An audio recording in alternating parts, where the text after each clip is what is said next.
You're listening to the Learn Like a CPA podcast, where we talk about all things real estate, tax strategy, and personal finance. Whether you're a real estate investor looking to scale your portfolio, or you're an individual wanting to take your financial freedom journey to the next level, this is a podcast for you. Welcome back to the Learn Like a CPA podcast. Today we're going to be talking about cryptocurrency. The IRS is coming after your crypto. 2021 is the second year in a row where they actually ask about your crypto activity on the first page of your tax return. The question says, if at any time during 2021 did you receive, sell, exchange, or otherwise dispose of a financial interest in a virtual currency?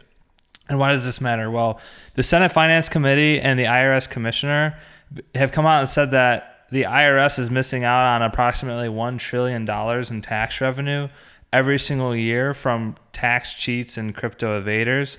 So they're going to crack down on those transactions. And they actually issue what are called John Doe summons, where basically the IRS asks a company like a Coinbase or a Kraken or any other large crypto platform and tells them that they need to report the earnings of large crypto users, people who have thousands of transactions. The IRS is putting pressure on these crypto agencies, so we'll expect in the near future that they will send out statements similar to like a Vanguard or a Fidelity would as far as how they report their transactions. Big picture, a taxable crypto event occurs anytime you sell your crypto, exchange or barter your crypto, receive crypto for services performed. Simply buying and holding crypto is not a taxable event. But let's get into some of the taxable events. So selling crypto at a gain or loss. Well, there's an IRS notice that basically says that crypto is treated like property. So it follows similar gain or loss rules that normal property would. So you're going to have a short-term or a long-term capital gain on your crypto based on the holding period. So for example, if I bought Bitcoin for $5,000 and I sold it 6 months later for $10,000, I have a short-term capital gain. It's going to be the difference between the $10,000 that I sold it for and the $5,000 that I purchased it for. And because it being less than a year, it's a short-term capital gain. Short-term capital gains are anything you buy and sell within a year or less, and a long-term capital gain is anything that you buy and sell a year or later. Now, in that particular transaction, I would have a $5,000 capital gain, and it would be taxed at short-term capital gains rates. Well, what are short-term rates? They're actually ordinary income tax rates. So by buying and selling crypto, a stock, in less than a year, you're taxed higher than if you were to hold on to that stock or crypto for at least a year. In a scenario where, let's say somebody's in a 24% marginal tax bracket and they sell a crypto in a short-term capital gain, they have to pay extra taxes than if they were to sell it long-term. Long-term capital gains are 0, 15, and 20. And in this example, if I were to hold the crypto for at least a year, I would be paying 15% compared to 24%. And that's a 9% ROI swing just based on the holding period.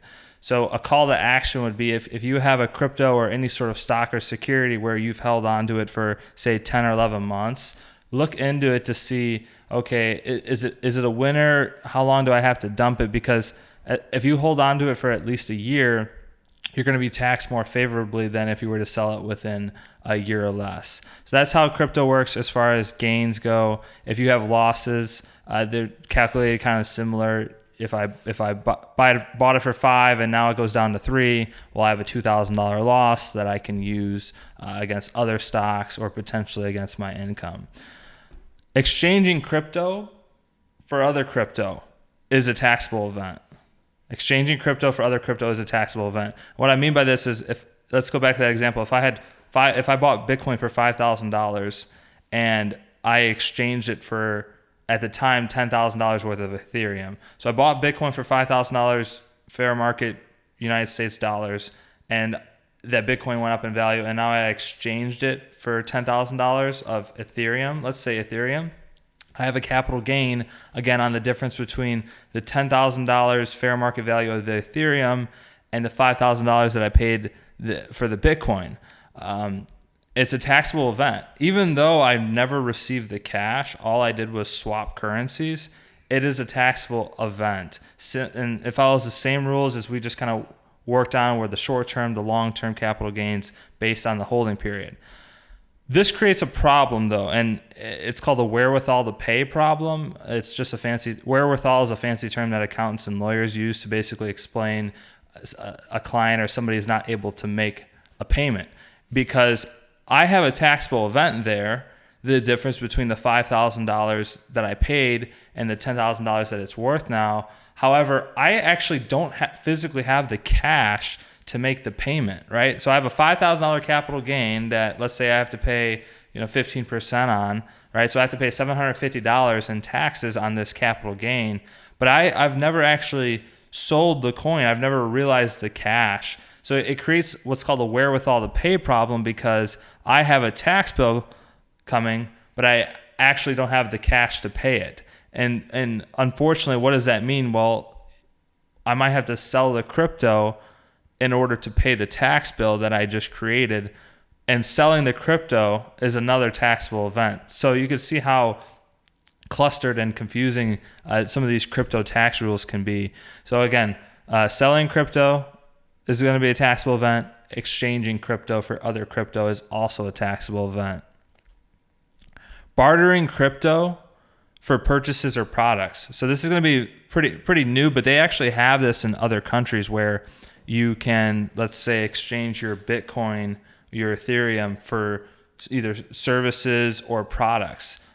I'm sure there will be a day where you can actually just go through the Starbucks drive-thru, show them your Coinbase app, and buy a cup of coffee with it.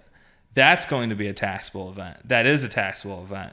If I have, let's say I have $1 worth of Bitcoin and now it's worth $3, and I take that $1 of Bitcoin that I bought and I buy a $3 Starbucks coffee, that's going to be a taxable event.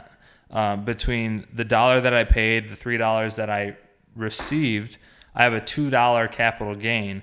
And again, that's going to create a wherewithal problem, because I traded my Bitcoin for coffee. I obviously drank the coffee. It doesn't provide any more monetary value to me, but I created a taxable event that I have to pay taxes on.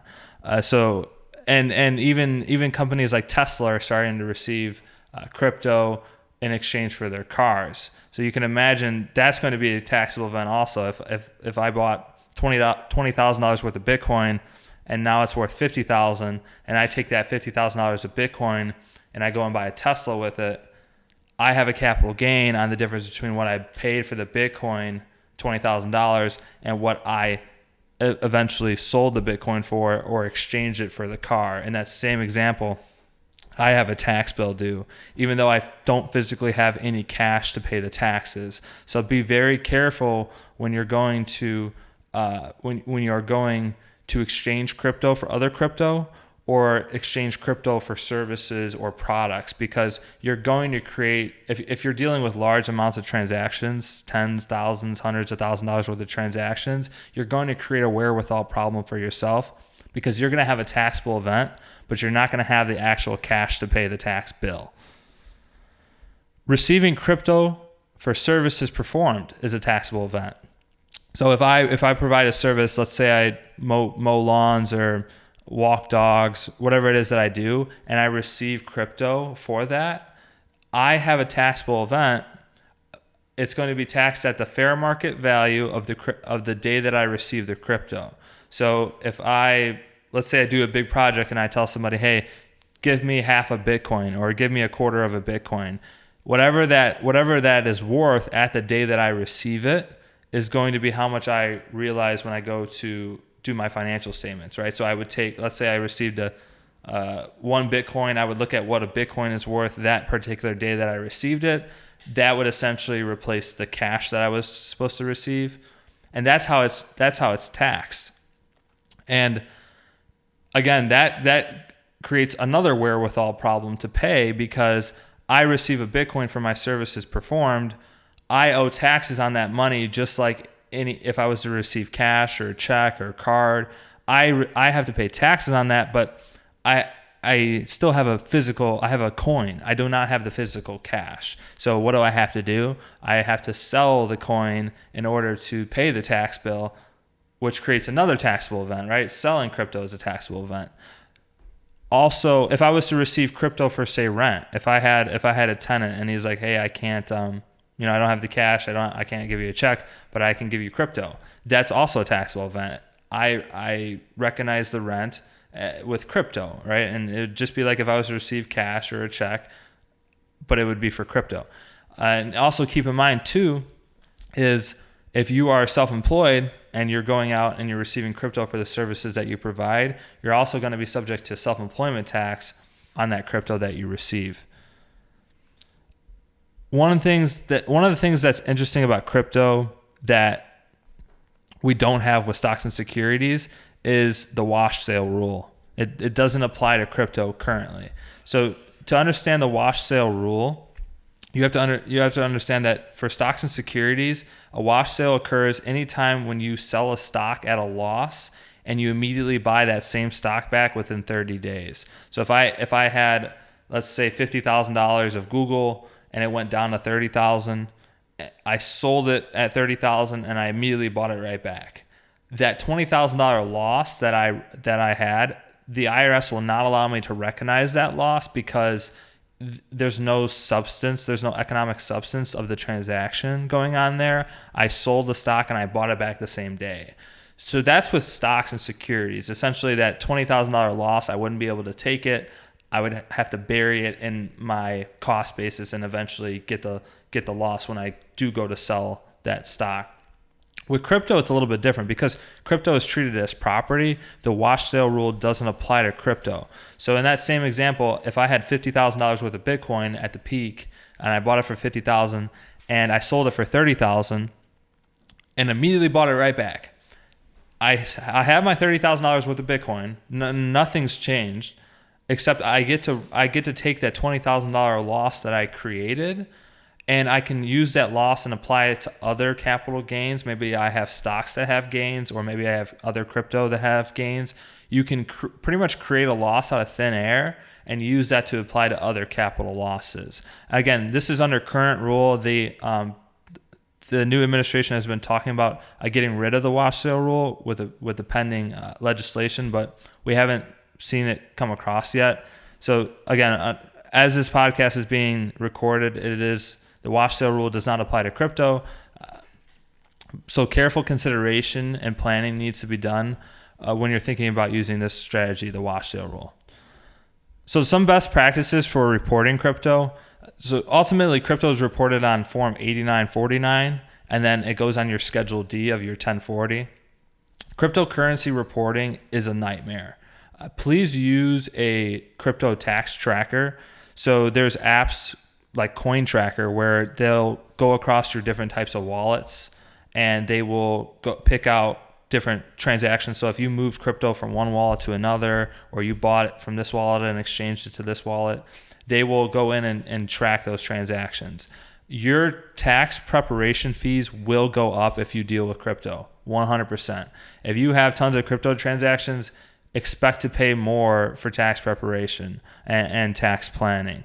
Thanks for tuning into the show today, guys. We covered a lot. We talked about what is a taxable event, how to calculate taxes, exchanging crypto for other crypto, receiving crypto for services. We talked about walking dogs for crypto. We talked about the wash sale rule. We talked about using crypto to buy Starbucks. All these different types of things involving cryptocurrency, and you got to know the tax implications for them. If you enjoyed the show, make sure you leave a review and let me know what you want to see on the next podcast. And also coming up, I will be speaking at an event in Nashville from June 6th to the 8th. It'll be a short-term rental wealth conference.